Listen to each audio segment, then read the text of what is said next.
This is a lecture from Open Tuition.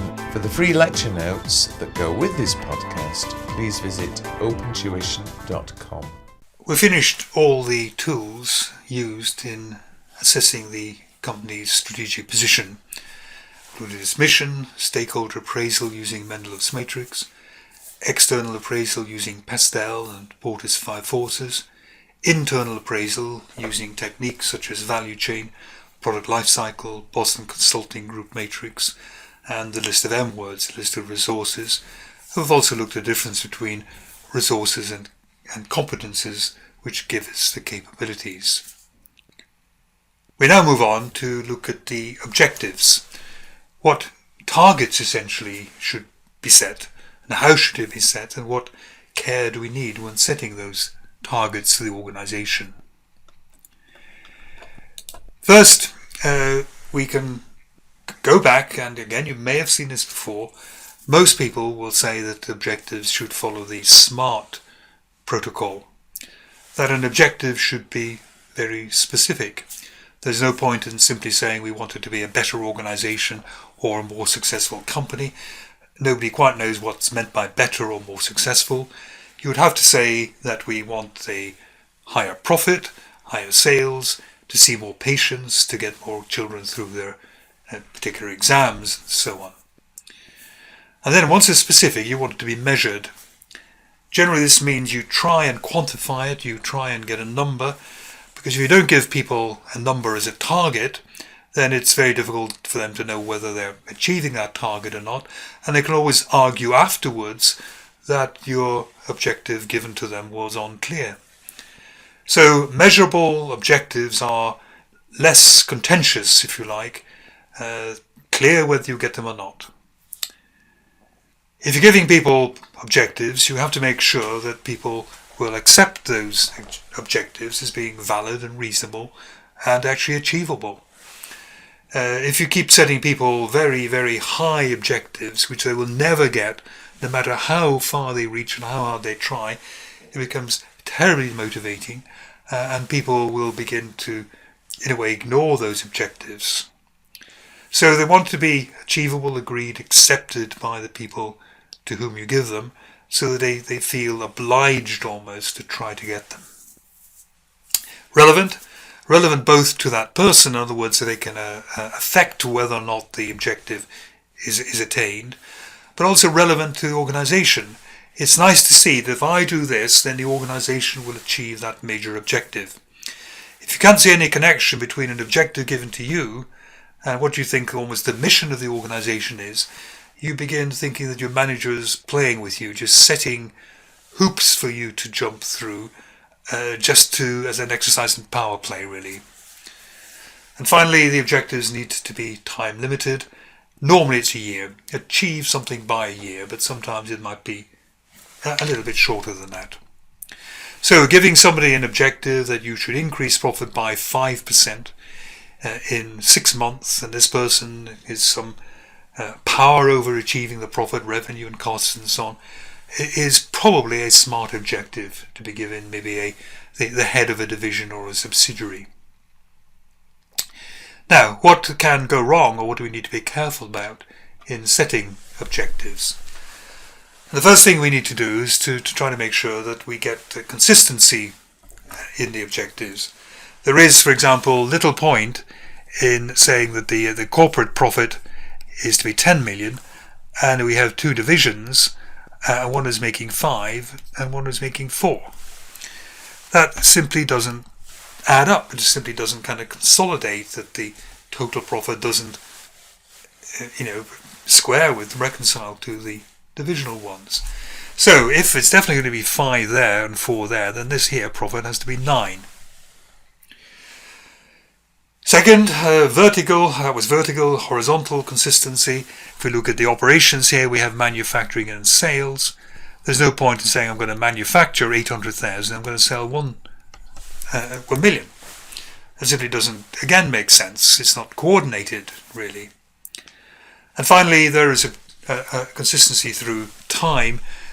These dates could be do with being updated a little bit here, but there's no point in setting, let's say, a gross profit percentage of 40% there, 20% there and 34% there or something.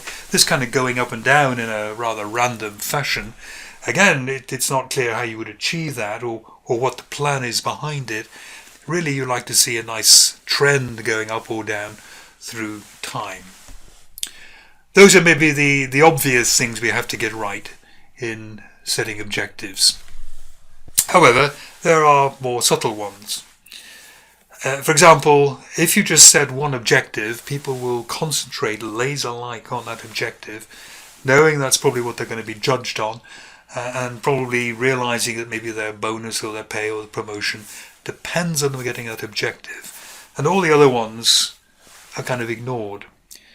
An old saying, whatever you measure, you change. You only measure one thing, you only change one thing. For example, you could say, well, what's wrong with profit? And I say, well, if you give me a profit objective, let's say you give me an objective to double profit, I could double the profit of nearly any company in the world in a year. The way I would do that, I would simply buy another company of the same size. So I've kind of achieved my objective, but of course that's not quite what you meant. You meant maybe keeping the same earnings per share, maybe keeping the same gearing ratio, maybe keeping the same products and so on. You didn't mean just to go out and buy profits. So you need several objectives so the company operates on a number of different fronts in a satisfactory way. Second, you need to be careful about interdependencies. Organizations are fairly complex now, and if you were to set, let's say, an expenditure objective for the repairs and maintenance department, that depends on the actions of many people. It obviously depends on the efficiency of the research and maintenance department, but it also depends on sales. The more sales you make, the more products you have to make, maybe the higher the research and the repairs and maintenance. It may also depend on the production manager. If the production manager refuses to have routine maintenance, then the machine's going to break down in a spectacular way. And you, as the research, repairs and maintenance manager, are then burdened with this very expensive repair cost. Short-term, long-term, very important to understand what's going on kind of within that. There's huge pressure on businesses, particularly listed companies, in the short term to keep your profits going up. Every company, every year, likes to announce increased profits and increased dividends. And very often commentators and newspapers kind of fuel this up by making their predictions of what they expect a company should make. And even though the profits might have increased, if it falls below what the commentators have predicted, the share price can still take a bit of a tumble. So here you are, a manager, you think you're going to have a shortfall in your short-term profits. What do? Well, what you could do is you could take research and development and spend less on it. You could take your training. You could cancel all the training courses. You could have the repairs, the redecoration, so on. You can cut all of these. Many of these are, to a large extent, discretionary expenditures, certainly routine maintenances, routine repairs are. And you could, for 1, maybe 2 years, boost your profits by cutting these items of expenditure, minimizing them. But then what's going to happen in 3 years' time? You haven't been investing in new products because of R&D. Your machines all need very expensive maintenance. And all your best staff have left because you haven't given them the training they expected. But you don't care, because on the basis of 2 years' good profits, you have found another job somewhere else, leaving a wreck of a company behind you. And fourth, not all desirable attributes are easy to measure. Well, tough. If they are desirable, then you must measure. Because if you don't measure it, nobody knows it's important. Nobody knows how you're doing. So if you were a high-tech company, pharmaceuticals or IT, innovation is important. If you don't innovate, you're going to lose out. So if innovation is important, you must measure it. So, for example, you could set targets of maybe launching 4 new products in a year, of maybe registering 10 patents in a year, of making sure you spend a minimum of 2 million on research and development. In some companies, some operations, staff morale is important. In service organizations where you meet members of the company staff, you don't want to be met by somebody who's in a bad mood, who's grumpy, who's bad-tempered. That does huge immediate damage to your goodwill. So it's important in service organizations that their staff is pretty happy, high morale. And if it's important that their morale is high, you must try and measure it. For example, you could look at staff turnover. High staff turnover implies they don't like working there, implies morale is a bit poor. Lateness days, sickness. You could do surveys of the staff, how well they like it there. You could do surveys of customers. How did you find our employee? Did they seem to be enjoying their job? Did they give good service and so on? But if you don't measure it, you're kind of lost. And people won't realize it's important. Now, one model which allows us to extend what we're measuring very successfully is a balanced scorecard of Kaplan and Norton. Quite a nice, simple model. First of all, it starts with what is called the financial perspective, really financial measures, if you like. And this is what we're good at as accountants. We get sets of financial statements. We measure the gross profit percentage, the earnings per share, the dividends, the return on capital employed, all the interpretation of accounts, type of ratios and so on. And we know when a company has done better. And it's important that it maybe does do better, that the earnings per share do increase. That's fine. But none of that information tells us how it has done better. How has it increased profits? How has it increased gross profit percentage? And this model digs down a little bit onto the surface, quite a bit actually, and says, first of all, the key to good financial success is basically happy customers. Customers are your sources of revenue. If they keep coming back and are willing to pay you a good price, you have a very good chance of making good profits. If you don't have happy customers and they abandon you to go somewhere else, you are going to be in trouble. So good profits are immediately caused, if you like, by happy customers. And if it's important to keep your customers happy, then you must try to measure how happy they are with you, how satisfied they are with what you're doing. So again, it could be customer surveys. You could look at repeat business. You could look at sales growth. Many businesses, if you're the first time you visit them, they say, how did you hear about us? And what they love to hear is not that you've just found them on Google.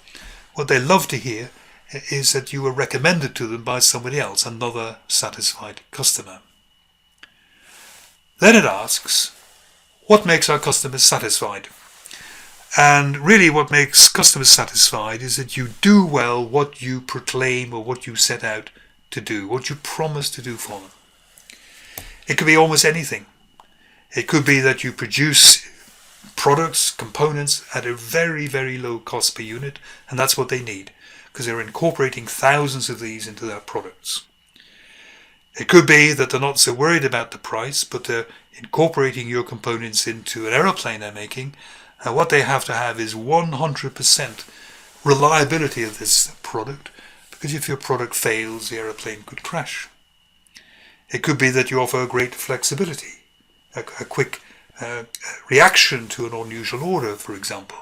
Or maybe you've got a huge range of products in stock, so they always know if we go there, we will never be let down, they have that in stock. But when it's always getting back to value chain, what is it that people value about our operations? Why do they like us?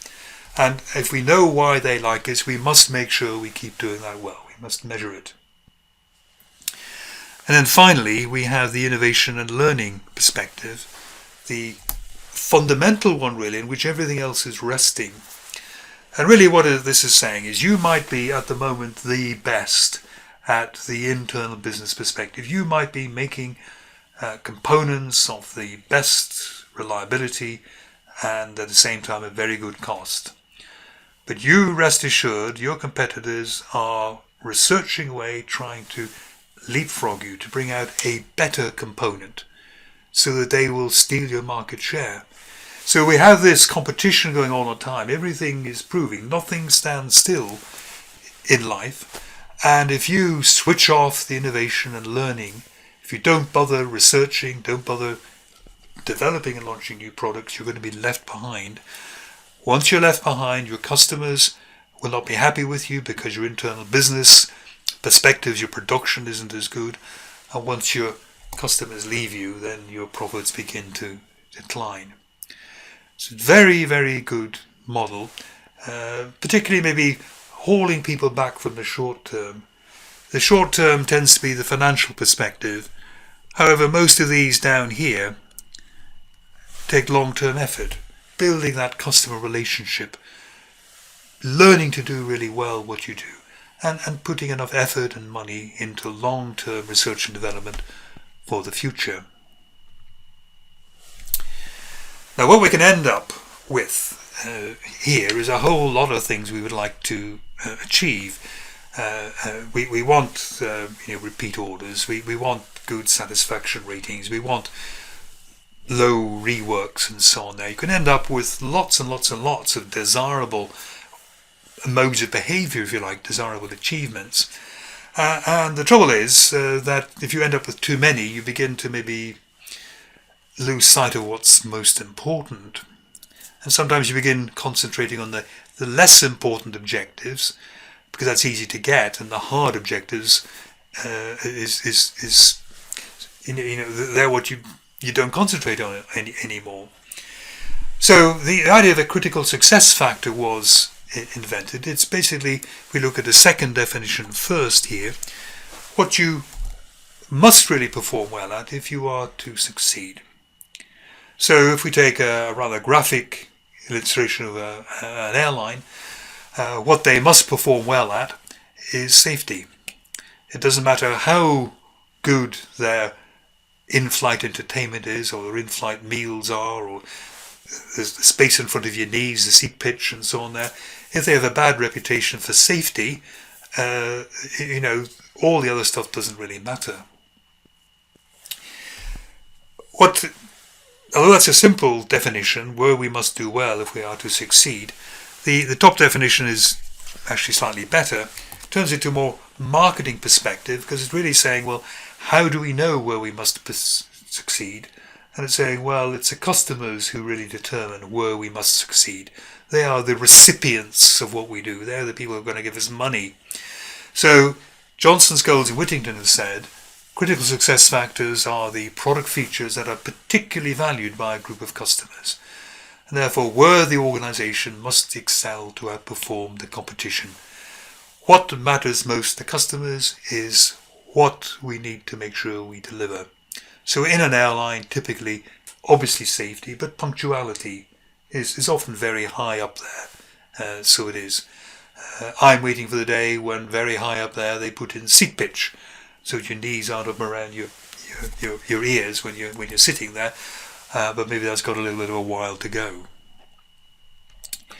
How do we get the critical success factors actually developed?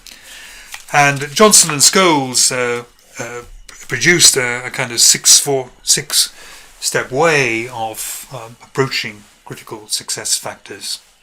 And we'll do this in terms of an airline, in terms of a cut price airline. And some of you may know it. If you're in Europe, you will know it. Airline is Ryanair, a very successful cut price, low cost airline. And here's the sort of things they would be doing. They would be identifying success factors that are critical to profitability. And one of the success factors they would have recognized is high use of planes.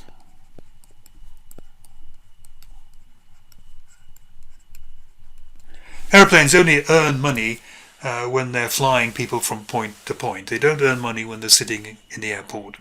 So they would want these planes flying many hours in a day. So that's what's critical to their profitability. How would they achieve it? And one of the ways in which they can achieve this, a critical competence as they would call it, is turnaround.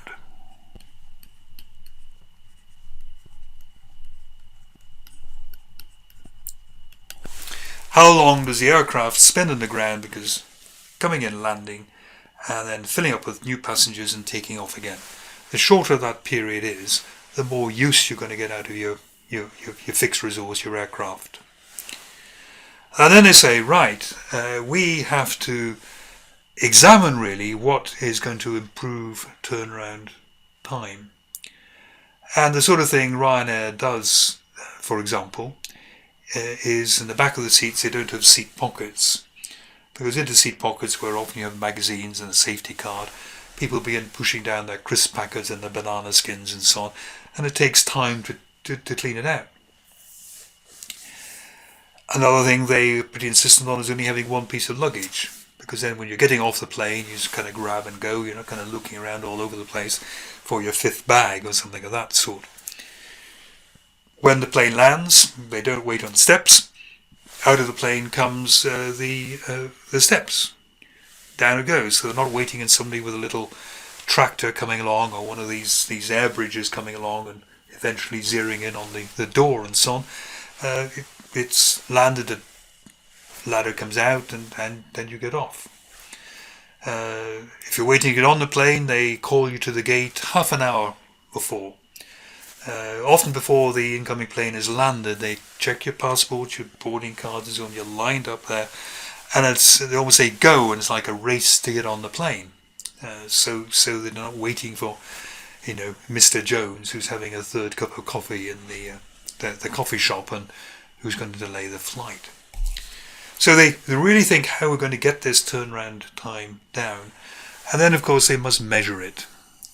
You can be sure that Ryanair measures every turnaround time in every airport, and any time it looks a bit long, they will investigate what went wrong and try to prevent that happening again.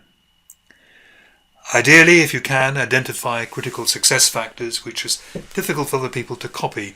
So, for example, the business of the steps coming out of the plane. If you don't order your plane like that, it's quite hard to retrofit it and so on. So that will give them a bit of an advantage.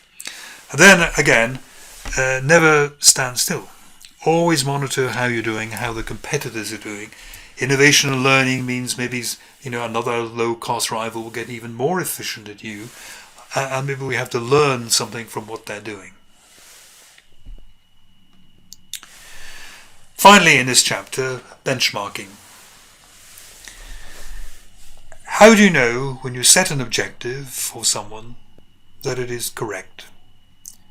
That it is not too difficult to achieve and therefore demotivating? That it is not too easy to achieve and therefore would pull down natural performance in some way? And benchmarking is effectively comparisons. You want a kind of reference point, if you like, when you're setting objectives. And these are the four to think about. First of all, internal. Compare how people are doing with an internally generated target. The problem with that is, if you're not careful, how do we know this internally generated target is correct, if you like? So this internally generated target is normally obtained with reference maybe to a previous year. So if you obtain a gross profit percentage of 40% last year, then maybe next year's objective is going to be 41%. That would seem to me maybe reasonable. Or maybe what you do is you compare branches or divisions. So if one branch makes a gross profit percentage of 40%, then maybe all branches can do that. It's obviously obtainable, so maybe that's the way to do it. The trouble with this is that, you're not competing against other branches, you're not really competing against the previous year, you're competing against competitors. And even though we have set our benchmark here based on an improvement of previous years, we will be way below what our competitors are doing. So the one we'd really like to get is an external benchmark where we compare how we're doing to other similar organizations. You can certainly compare stuff on the financial level. You can see their profits, you can see their capital employed, you can see their level of expenses and so on here. But much of the really interesting information about competitors is secret. Ford Motor Company will not tell Nissan how long it takes them to make a Ford Focus, or what it's going to take in terms of components to do that. So sometimes you have to be a little bit clever about it. And what car companies do, for example, when a new model is brought out by a rival, they buy the model and they carefully take it apart. They see all the components in it. They can make a very good estimate of what that has cost and what time it has taken to put it together. People have done on Apple iPads. They take them apart and you see that the cost of producing an Apple iPad, I think, has been estimated about $180. Best practice. This allows us to compare different businesses and pick out bits of best practice that might be applicable to ours. For example, supermarkets are very, very good at stock keeping. Supermarkets don't want to run out of stock.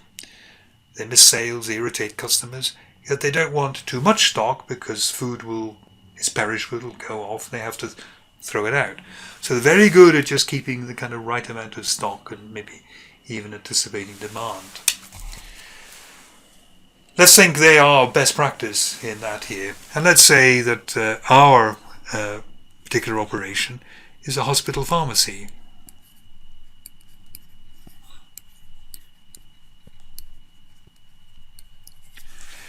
It's important for hospital pharmacies not to run out of drugs because that could be life-threatening for a patient. Yet it's important that they don't have too many drugs because drugs have a shelf life as well and are very expensive. So they've got very much the same sort of problem, if you like, or need the same sort of skills as supermarkets do. So maybe the hospital could learn something from the supermarkets. Maybe if we saw what sort of stock outs supermarkets have, how many times people go for stock, there's nothing there, and then say, well, supermarket can do that, why can you, the hospital pharmacy, not do that? Then we might be dragging them up, if you like, towards a kind of world-beating level of performance. And finally, there is comparability, looking at very different businesses, quite hard to do. You see gross profit of 30% in one and 45% in the other.